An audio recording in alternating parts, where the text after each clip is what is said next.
Vincent van Gogh, Life, Work, and Tragedy. Vincent Willem van Gogh was born on March 30th, 1853, in the small rural town of Zundert, in the southern Netherlands. He came into the world under unusual circumstances. Exactly 1 year earlier, his parents had lost a son who was also named Vincent. The presence of a gravestone bearing his own name and birth date became a silent but powerful symbol throughout his childhood, subtly shaping his sense of identity, loss, and existential reflection. He was raised in a deeply religious household. His father, Theodorus van Gogh, served as a minister in the Dutch Reformed Church, while his mother, Anna Cornelia Carbentus, was a disciplined and cultured woman with a quiet interest in art, particularly drawing and watercolor painting. The family belonged to the middle class and valued structure, morality, and religious devotion. Within this environment, Vincent developed a serious and introspective personality. From an early age, Van Gogh showed signs of emotional sensitivity. He was thoughtful, observant, and often withdrawn. Unlike other children, he preferred solitude and reflection to play and social interaction. Although he showed early interest in drawing, his artistic inclinations were not strongly encouraged at this stage. His education was fragmented, as he attended several schools and struggled to adapt to academic routines.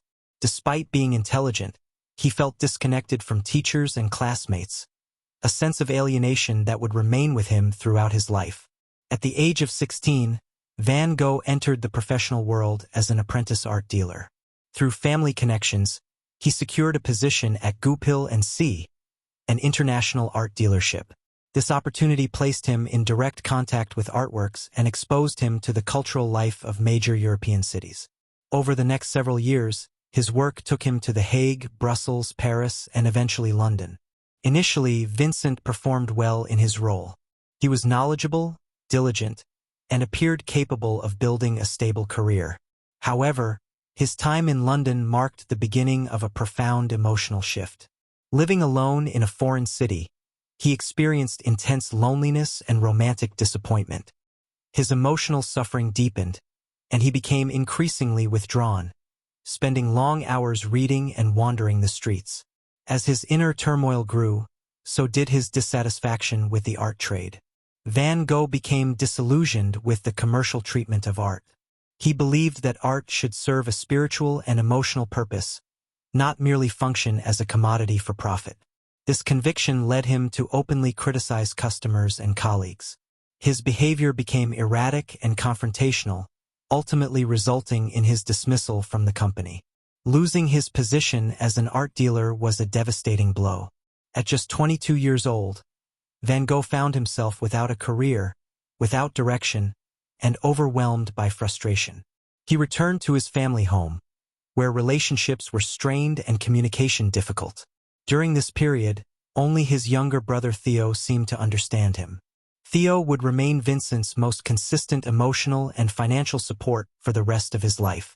In search of meaning, Van Gogh turned increasingly toward religion. He hoped that faith might offer the purpose and structure he lacked. Inspired by his father, he attempted to pursue a religious vocation. He immersed himself in theological studies but struggled academically and failed to meet formal requirements for theological training. These failures intensified his feelings of inadequacy. Despite these setbacks, his religious devotion grew more extreme. Van Gogh sought not just to preach faith but to live it fully. This led him to missionary work in southern Belgium, specifically in the Borinage, a coal mining region marked by extreme poverty and harsh working conditions. There, Vincent lived among miners and their families, witnessing daily suffering and hardship. Van Gogh adopted an ascetic lifestyle, giving away his possessions and sharing the miners' living conditions. He slept on the floor, ate little, and devoted himself to caring for the sick and injured. His compassion was sincere, but his methods alarmed church authorities. They viewed his behavior as excessive, emotionally unstable, and unsuitable for formal religious service. Once again, Vincent faced rejection. Being dismissed from his missionary role was emotionally devastating. Van Gogh felt abandoned not only by institutions, but by faith itself. This marked one of the lowest points in his life. He experienced deep depression, isolation, and a profound sense of failure. Yet it was precisely during this period of collapse that a new path began to emerge. While living in Belgium, Vincent started drawing intensely. He sketched miners, peasants, and laborers, focusing on their worn faces, tired bodies, and quiet dignity. Drawing became a way for him to process suffering, both his own and that of others. Through art, he found a new language to express compassion, humanity, and emotional truth. Around the age of 27, Van Gogh made a decisive commitment. He would become an artist. Unlike many painters of his time, Vincent did not follow a traditional academic path. He was largely self-taught, approaching art with relentless dedication. He studied anatomy, perspective, and composition through books and practice, often copying works by artists he admired. He believed that mastery could be achieved through persistence and hard work rather than formal credentials. His early artistic period was characterized by dark, earthy tones. Browns, grays, and muted greens dominated his palette. He focused on rural life, depicting farmers, laborers, and everyday scenes with unfiltered honesty. Rather than idealizing his subjects, Van Gogh emphasized their connection to the land and the physical reality of their lives.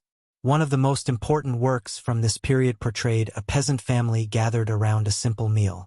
The figures are rough, their hands large and worn, their expressions serious. Van Gogh wanted to show people who had earned their food through labor, whose lives were shaped by necessity rather than comfort. This painting reflected his belief that art should convey truth, not beauty for its own sake. Throughout these years, Vincent remained financially dependent on his brother Theo. Theo sent money regularly, paid for art supplies, and offered constant encouragement. Their correspondence became a lifeline for Vincent. In letters, he reflected on art, philosophy, nature, and suffering, revealing a deeply thoughtful and articulate mind. These letters would later become essential to understanding his artistic development. Despite his dedication, Van Gogh struggled with self-doubt. He questioned his talent and worried about being a burden to his brother. Yet he continued working obsessively, driven by the belief that art was his only path forward. By the mid-1880s, Van Gogh's technique had improved significantly. He gained confidence in drawing and composition, though his style remained somber. His commitment to portraying the lives of ordinary people set him apart from more conventional artists. Still, recognition eluded him, and his emotional struggles persisted. As this phase of his life came to an end, a major change approached, one that would transform his art completely. In 1886, Van Gogh would move to Paris, where exposure to new artistic movements would alter his use of color, form, and expression forever. That transformation marks the beginning of the next chapter of his life. In 1886, Vincent van Gogh made a decisive move that would permanently transform his artistic path. He left the Netherlands and traveled to Paris to live with his brother Theo, who was working as an art dealer. Paris at that time was the center of the European art world, filled with new ideas, bold experimentation, and artists who were challenging traditional ways of seeing and painting.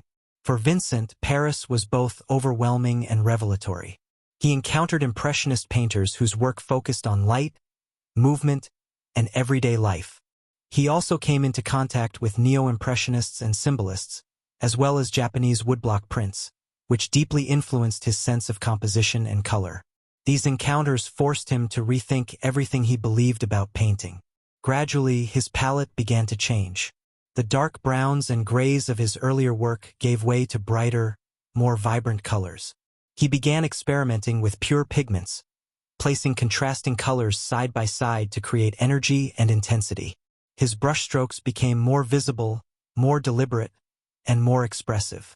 Painting was no longer about accurately representing reality, but about conveying sensation and emotion. During his time in Paris, Van Gogh painted numerous still lives, landscapes, and portraits, including many self-portraits. These works reveal an artist in transition, testing new techniques and searching for a personal visual language. Although his artistic development accelerated rapidly, his personal life remained unstable. He drank heavily, often neglected his health, and struggled with mood swings and anxiety. Despite living in a city full of artists, Vincent continued to feel isolated. He longed for deep connection and artistic companionship, but his intense personality made relationships difficult. Paris energized his art, but it also exhausted him emotionally. In 1888, seeking clarity and peace, Van Gogh decided to leave Paris. He traveled south to the town of Arles, drawn by the bright sunlight, vivid colors, and rural landscapes of Provence. Vincent believed that the southern light would bring warmth not only to his paintings, but also to his troubled mind. In Arles, Van Gogh entered one of the most productive periods of his life. He painted orchards in bloom, fields of wheat, cafes, bedrooms, and, most famously, sunflowers. These paintings radiated energy and emotion, filled with bold yellows, blues, and greens. Vincent painted with urgency, often working outdoors for long hours, driven by a sense that time was precious. While in Arles, Van Gogh developed a bold vision. He wanted to create an artist's community, a place where painters could live and work together, supporting one another creatively and emotionally. He imagined this studio of the South as an alternative to the competitive and commercial art world of Paris. Paul Gauguin eventually agreed to join him, encouraged in part by Theo. At first, Vincent was hopeful and excited. However, the reality of their shared life quickly became tense. Van Gogh and Gauguin were both strong-willed and deeply opinionated, but their artistic philosophies differed significantly. Gauguin favored imagination and symbolism, while Vincent remained deeply connected to observation and emotional response. As weeks passed, arguments became frequent. Vincent's mental state grew increasingly fragile. He experienced extreme mood swings, anxiety, and episodes of confusion. The pressure of maintaining the household, the fear of abandonment, and his emotional dependence on Gauguin intensified his distress. In December 1888, the tension reached a breaking point. After a severe confrontation with Gauguin, Van Gogh suffered a psychological crisis. In a moment of deep emotional turmoil, he mutilated his own ear. The act shocked the local community and marked a dramatic collapse of his mental stability. Following this incident, Vincent was hospitalized. Although he returned briefly to his home in Arles, his mental health continued to deteriorate. He experienced hallucinations, paranoia, and periods of deep depression. Realizing that he could no longer care for himself, Van Gogh voluntarily admitted himself to a psychiatric asylum in Saint-Rémy-de-Provence in 1889. Life in the asylum was restrictive, but Vincent continued to paint whenever he was able. Painting became his primary means of coping with illness. During this period, he produced some of his most famous and emotionally powerful works. One of these paintings depicts a night sky filled with swirling stars and dramatic movement, capturing not an external landscape, but an inner emotional reality. The works from Saint-Rémy are marked by rhythmic brushstrokes, intense color contrasts, and a strong sense of motion. Natural elements such as olive trees, cypress trees, and hills appear alive, vibrating with energy. Vincent's paintings from this time reveal a profound connection between his inner turmoil and the external world. Although there were moments of calm and productivity, Van Gogh's mental illness never fully subsided. He lived in constant fear of relapse and struggled with feelings of despair. Still, his artistic output remained extraordinary. He painted relentlessly, as if driven by an urgent need to create before it was too late. In May 1890, Vincent left the asylum and moved north to the village of Auvers-sur-Oise, near Paris. There, he came under the care of a physician who was also an art enthusiast. Vincent hoped that this change of environment would help stabilize his condition while allowing him to remain close to Theo. During his final months in Auvers, Van Gogh painted at an astonishing pace. He created landscapes, portraits, and scenes of village life, often completing a painting in a single day. These works are characterized by bold lines, dramatic skies, and a heightened emotional intensity. Many art historians see this period as the culmination of his artistic development. Despite his productivity, Vincent's emotional state continued to decline. He felt increasingly like a burden to his brother, who now had a family of his own. Vincent worried about money, about his health, and about his place in the world. He struggled with a sense of failure, unable to see the significance of his own work. In July 1890, overwhelmed by despair, Van Gogh walked into a field near Auvers and sustained a gunshot wound to his chest. He managed to return to his lodging, where he was cared for by his brother and a doctor. 2 days later, on July 29, 1890, Vincent van Gogh died at the age of 37. At the time of his death, Van Gogh was largely unknown to the public. He had sold very few paintings and had received little recognition. Yet, in the years following his death, his reputation began to grow. His brother Theo survived him only briefly, but Theo's widow played a crucial role in preserving Vincent's legacy. She organized exhibitions, promoted his work, and ensured that his paintings and letters were not lost. Gradually, the world began to recognize the revolutionary power of Van Gogh's art. His bold use of color, expressive brushwork, and emotional honesty influenced generations of artists and contributed to the development of modern art movements, particularly Expressionism. Today, Vincent van Gogh is regarded as one of the most important figures in the history of art. His paintings are displayed in major museums around the world and admired by millions. His letters provide profound insight into his thoughts, struggles, and creative vision. Van Gogh's life remains a powerful testament to perseverance, vulnerability, and artistic integrity. Though he lived in poverty, isolation, and emotional pain, his work continues to resonate deeply with audiences across cultures and generations. His story reminds us that recognition does not always come in one's lifetime, but true artistic expression can endure far beyond it. Let's see and hear about the 10 most famous Van Gogh paintings. The Starry Night, 1889. The Starry Night is probably Vincent van Gogh's most famous painting. It was created while he was staying in an asylum in Saint-Rémy-de-Provence. The swirling sky, filled with vibrant stars and movement, does not represent the night as it truly appears, but rather how Van Gogh felt it emotionally. The calm village below contrasts with the turbulent sky above, reflecting the artist's inner struggle between peace and chaos. This painting became a symbol of emotional expression in art, showing that Van Gogh painted feelings rather than realistic landscapes.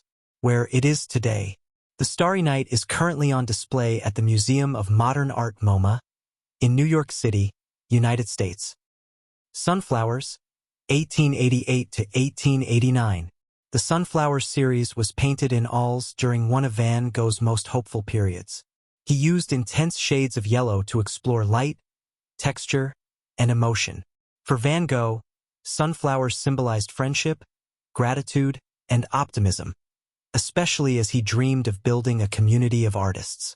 Despite the simple subject, the powerful brushstrokes and bold colors turned these paintings into some of the most recognizable works in art history. Where they are today, different versions of sunflowers are displayed in major museums, including the Van Gogh Museum in Amsterdam and the National Gallery in London. Bedroom in Oils, 1888. Bedroom in Oils depicts the simple room where Van Gogh lived in southern France. At first glance, the scene appears calm and orderly, but the distorted lines and intense colors create a sense of imbalance. Van Gogh chose strong colors to convey rest and intimacy, yet the closed space also suggests isolation. This painting shows how Van Gogh transformed ordinary environments into deeply emotional expressions. Where it is today, one of the most famous versions of Bedroom in Oils is housed at the Van Gogh Museum in Amsterdam. Wheat Field with Crows, 1890. This painting is often associated with the final period of Van Gogh's life. It shows a wheat field beneath a dark, unsettled sky, with crows flying in different directions. The colors are intense and the brushstrokes aggressive, creating a sense of tension and uncertainty. Many interpret the painting as a reflection of anguish, loneliness, and emotional confusion. Although it is not confirmed as his final work, it strongly represents his state of mind near the end of his life. Where it is today, Wheatfield with Crows is displayed at the Van Gogh Museum in Amsterdam. The Potato Eaters, 1885. The Potato Eaters belongs to Van Gogh's early artistic phase, when he used darker colors and focused on social themes.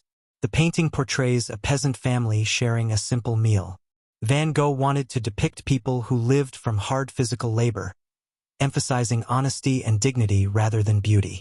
Although it was poorly received at the time, this work was essential in shaping his artistic development. Where it is today, The Potato Eaters is part of the collection of the Van Gogh Museum in Amsterdam. Self-Portrait with Bandaged Ear, 1889. This self-portrait was painted shortly after the episode in which Van Gogh cut part of his own ear. He portrays himself with a serious, exhausted expression, using cold colors and firm brushstrokes. The painting avoids dramatic exaggeration, instead conveying vulnerability and introspection. It is a powerful image of an artist confronting his own suffering and mental instability. Where it is today, this self-portrait is currently exhibited at the Courtauld Gallery in London, United Kingdom. The Night Café, 1888. The Night Café depicts the interior of a café illuminated by intense reds and greens. Van Gogh stated that he used these colors to express strong human emotions such as loneliness, anxiety, and despair. The atmosphere feels uncomfortable and oppressive. This painting demonstrates how Van Gogh used color as an emotional language rather than a realistic representation of space. Where it is today, the Night Café is displayed at the Yale University Art Gallery in New Haven, Connecticut, United States. The Yellow House, 1888. The Yellow House shows the building in Alls where Van Gogh lived and dreamed of creating an artist's community. The bright yellow tones symbolize hope and a new beginning. The painting reflects optimism, but also fragility. It represents a moment of expectation and ambition just before Van Gogh's emotional collapse. Where it is today, the Yellow House is part of the collection of the Van Gogh Museum in Amsterdam. Portrait of Dr. Gachet, 1890. This portrait depicts the doctor who cared for Van Gogh during his final months. The figure appears melancholic, resting his head on his hand with a tired expression. Van Gogh believed that Dr. Gachet also carried inner sadness. The painting conveys empathy and emotional connection, as if Van Gogh were painting not only the doctor, but also a reflection of himself. Where it is today, one version of Portrait of Dr. Gachet is held in a private collection, while another version is housed at the Musée d'Orsay in Paris, France. Almond Blossom, 1890. Almond Blossom was painted to celebrate the birth of Van Gogh's nephew. Unlike many of his emotionally intense works, this painting conveys lightness, renewal, and hope. The delicate flowers against a bright blue sky symbolize new life and continuity. It is one of Van Gogh's most optimistic paintings, created shortly before his death. Where it is today, Almond Blossom is exhibited at the Van Gogh Museum in Amsterdam. Vincent van Gogh's life reminds us that true art often comes from deep emotion, persistence, and courage. If you enjoyed this journey through his story, please consider leaving a like. It really helps this new channel grow. Don't forget to subscribe for more videos about the lives of great artists and historical figures.